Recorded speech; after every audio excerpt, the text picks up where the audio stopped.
Être graphiste designer et dire que tu es graphiste designer, en fait, c'est deux choses différentes. C'est la raison pour laquelle j'aimerais féliciter deux jeunes adeptes de Notion qui sont Christian Momo, promoteur de futuriste designer, qui a reçu son baccalauréat cette année et le mec a généré autant de chiffres grâce à Notion. On doit aussi féliciter Jefferson Chatat, qui est promoteur de JT Conception, qui est un très grand infographiste aujourd'hui et ressortissant de Notion. Ils sont aujourd'hui plus d'une centaine de personnes ayant comme ça trouvé une stabilité grâce à nos programmes de formation.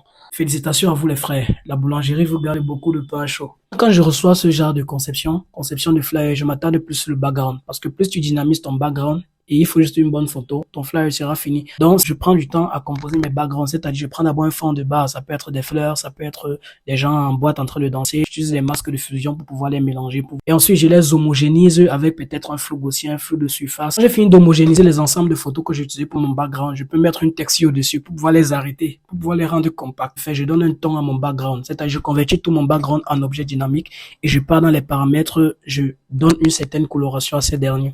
Parce que si le ton de mon client est rayonnant, je vais utiliser une transition vers le noir. Si le ton de mon client est un ton absorbant, je vais créer une transition vers le blanc. Donc maintenant, dans le cas de la photo, tout dépend de toi. Tu peux décider si tu maîtrises Retouche Beauty, de travailler avec ça, c'est pour les photographes professionnels, ou bien tu peux travailler simplement avec caméra raw tout en réduisant les imperfections et en donnant un peu de netteté à ta photo. Donnant aussi un ton à ta photo, un ton qui va aller de façon cohérente avec le background. Quand tu poses ta photo, c'est tout. Maintenant, tu gères avec la typographie. Parce que quand tu poses ta photo sur un fond assez dynamisé, tu as déjà tous les éléments de ton visuel. Le reste à faire, c'est de passer l'information. Quand tu fais un visuel, commence par l'intitulé. Dans l'intitulé, tu peux sortir les mots-clés.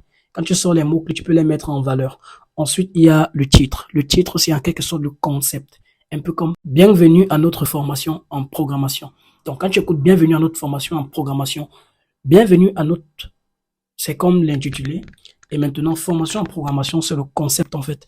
Donc, formation en programmation, c'est le concept qui doit être mis en valeur sur ton visuel. Et tu dois toujours travailler le concept différemment de l'intitulé. Donc, tu vas les créer dans deux calques séparément. Tu peux décider de donner une valeur à ton concept. Tu peux utiliser par exemple les textures et autres. Parfois, tu peux utiliser les ombres de portée, les lueurs externes. En fait, tu vas tout faire pour donner en quelque sorte le poids à ton concept. Parce que ce qui est captivant dans le visuel, c'est la photo et le concept. Maintenant, si tu as mis le concept en avant, tu as mis là où les photos, c'est déjà très bien. Maintenant, il faut créer tes blocs. Ça dépend de toi. Tu peux faire un visuel avec des blocs, c'est-à-dire tu mets un cercle ici, tu mets un carré ici, tu mets l'information ici, 100% gratuit ici. Tu peux créer un flyer comme ça. Mais tous ces blocs-là sont en quelque sorte des détails.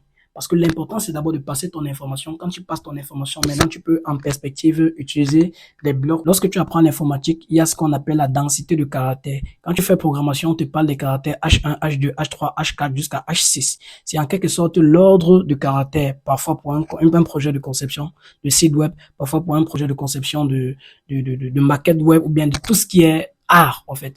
Donc, si ton grand titre, c'est-à-dire ton concept est en titre H1, aucun élément dans le visuel ne doit pas rattraper le concept. Il est en H1, tout le monde va suivre. Personne ne doit prendre la puissance de l'autre. C'est d'où vient l'étude de typographie. Et ne va pas faire un désordre, ne va pas faire du n'importe quoi, ne va pas mettre le texte ici en italique, tu mets l'autre en bold, tu mets l'autre non. Tu dois créer une certaine atmosphère de cohérence entre tes typographies. Bon, plus d'informations, c'est dans notre formation sur Photoshop où on voit un chapitre consacré à la typographie. Donc, quand tu finis de développer complètement ta typographie, là, maintenant, tu peux jouer avec les petits effets. Ombre de portée, lieu interne et texture, biseautage et extampage. Tu peux jouer avec tous ces effets-là pour donner en quelque sorte de la particularité à chaque information de ton visuel. Que tes petits blocs, petits cercles ici, 100% gratuit, entrée gratuite, table sur réservation et autres. Tu vas passer à l'habillage parce que la lumière compte, les effets comptent, l'habillage compte. Donc, quand tu passes à l'habillage, ça te permet de prendre une lumière, mettre là, une lumière, mettre là, pour créer une certaine vivacité dans l'ensemble de tes compositions. Quand tu finis cela, tu peux maintenant passer au grand chapitre qui est l'étalonnage. Habiller, c'est bien, mais la grosse limite de l'habillage, c'est que parfois chaque lumière qu'on met vient avec une nature assez différente.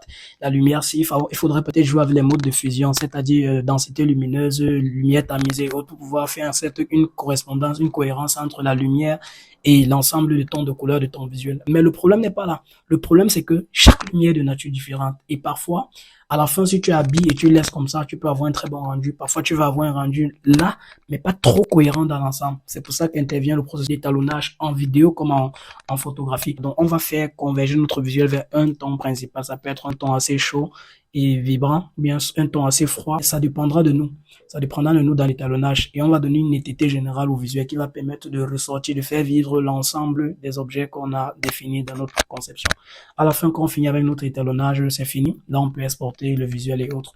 Bon, je tiens à préciser que moi, je suis Yassine Kenyé. Je suis ingénieur de travaux en télécommunication, graphiste et designer, responsable de l'optimisation de compétences de plus de 300 graphistes designers ici en Afrique, qui gagnent maintenant pleinement leur vie et qui sont épanouis grâce au design. Je suis fier aujourd'hui de voir en quelque sorte comment le programme de Lancion fait des merveilles au Cameroun, Côte d'Ivoire, Burkina, Sénégal, Niger, Mali, Tchad, France, Allemagne et Italie. Donc, exactement, ça fait 2 ans aujourd'hui que la communauté de Lancion est sur pied et vraiment, c'est vraiment kiffant de voir une centaine de designers aujourd'hui être épanouis et trouver leur voie grâce au design graphique. Je suis ouvert à m'entretenir avec toute personne qui aimerait échanger sur le design et partager les idées.